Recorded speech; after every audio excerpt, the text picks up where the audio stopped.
বান্ধৱীসকল, আজি আমি আঞ্চলিক ভিত্তিত গুমি পঞ্চায়তত বৃহত্তৰ গুমি, সাততালুক, ফুটুৰি, হাতীপাৰা, ছয়গাঁও বিভিন্ন প্ৰান্তৰ লোকক লৈ এখন ৰাজনৈতিক সভা কৰিলোঁ।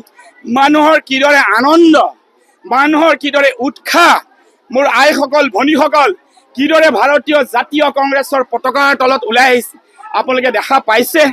আজি ফাৰ্ষ্ট ফেজৰ নিৰ্বাচন হৈ গ'ল আৰু ছেকেণ্ড ফেজৰ নিৰ্বাচন 7 তাৰিখে আছে। আমি সম্পূৰ্ণ বিশ্বাসী ভাৰতীয় জাতীয় কংগ্ৰেছে সমগ্ৰ অসমত এক তৃতীয়াংশ আমি জিলা পৰিষদ সমগ্ৰ অসমত জয় হ'বলৈ সক্ষম হ'ম। 70ৰ পৰা 75% আঞ্চলিক পঞ্চায়তৰ মেম্বাৰ সমগ্ৰ অসমত আমি জয়লাভ কৰিবলৈ সক্ষম হ'ম। অৰ্থাৎ গৰিষ্ঠ সংখ্যক আঞ্চলিক পঞ্চায়ত আমি গঠন কৰিবলৈ সক্ষম হ'ম। আপোনালোকৰ জৰিয়তে সমগ্ৰ জনসাধাৰণৰ পৰা আমি ভাৰতীয় জাতীয় কংগ্ৰেছৰ কাৰণে আশীৰ্বাদ বিচাৰিছোঁ। ভাৰতীয় জাতীয় কংগ্ৰেছৰ নেতা ৰাহুল গান্ধী ডাঙৰীয়াই সকলো জনসাধাৰণৰ গৰীবৰ হিতে সমগ্ৰ ভাৰতবৰ্ষত যুদ্ধ কৰি আছে। 3,500 কিলোমিটাৰ খোজকাঢ়াৰ পিছত সমগ্ৰ অসমতো উত্তৰ পূৰ্বাঞ্চলক লৈ জনসাধাৰণৰ হিতে তেওঁ খোজ কাঢ়িছে।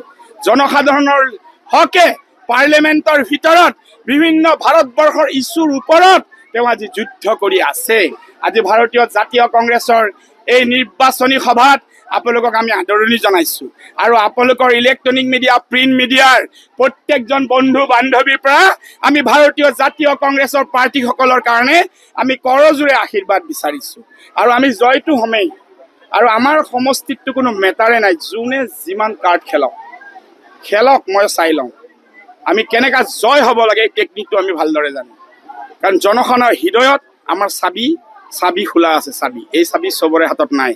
গতিকে আপোনালোকৰ পৰা সকলোৰে পৰা আশীৰ্বাদ বিচাৰি মই আজি নিৰ্বাচনী বক্তব্য সামৰণি মাৰিলোঁ। হয়।